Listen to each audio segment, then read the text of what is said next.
as a Ukrainian refugee, as a Ukrainian... রাশিয়ার সঙ্গে সংঘাতে জড়িয়ে ইউক্রেন নরক হয়ে আছে সেই 2022 সাল থেকেই। এখন খবর বের হচ্ছে দেশটির যেসব নাগরিক ইউরোপ যুক্তরাষ্ট্রে শরণার্থী হয়েছে তাদের কেন যেন আর পছন্দ করছে না কেউ। জার্মান চ্যান্সেলর ফ্রিডরিখ ম্যাটসের সাম্প্রতিক বক্তব্য কি সেই আভাস দিচ্ছে? তার দেশে থাকা ইউক্রেনীয় শরণার্থীরা কেন কাজ করে না এই নিয়ে বিরক্ত তিনি। তাদের জন্য থাকা ভাতা ব্যবস্থায় সংস্কার আনার ঘোষণাও তিনি দিয়ে ফেলেছেন।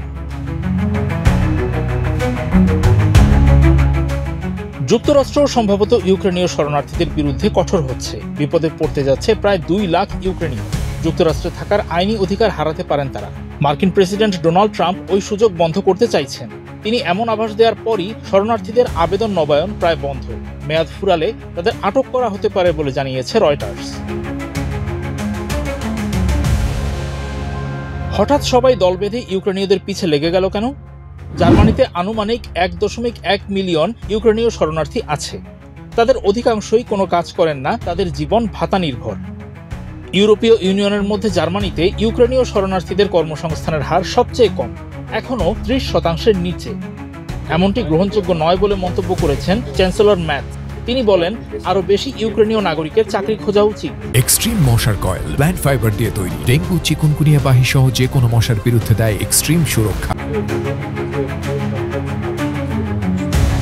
2022 সালে ইউক্রেনীয়দের প্রতি মাসে $650 মৌলিক ভাতা এবং আবাসন সহায়তা দেওয়ার আইন করেছিল জার্মান সরকার। কিন্তু সংঘাত লম্বা হওয়ায় 2025 সালের 1 এপ্রিলের পরে জার্মানিতে আসা ইউক্রেনীয়দের জন্য মাসিক সুবিধা কমিয়ে প্রায় $511 করার প্রস্তাব করা হয়।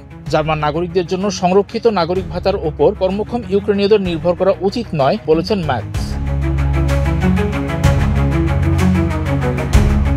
ইউরোপে ইউক্রেনীয় শরণার্থীরা এমন সুযোগ সুবিধা পায় যা অন্যান্য দেশ থেকে আসা শরণার্থীরা পাচ্ছে না।